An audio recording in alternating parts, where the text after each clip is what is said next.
Hello my dear student, দ্বিতীয় সমান্তর সূত্রমালা নির্ধারণ 2024 100% রিয়েল প্রশ্নপত্র দ্বিতীয় শ্রেণী।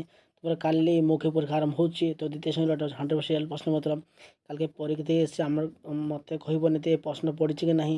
ତ 100% ପତ୍ର ଦେଖ ପ୍ରଶ୍ନ ଫକ୍ ଫକ୍ ଶବ୍ଦ ତିନୋଟି କହିବ। ତ ବହୁତ ଇଜି ପ୍ରଶ୍ନ ଗୁଡ଼ିକ କରିଛି। ପ୍ଲିଜ୍ ସବସ୍କ୍ରାଇବ୍ କର।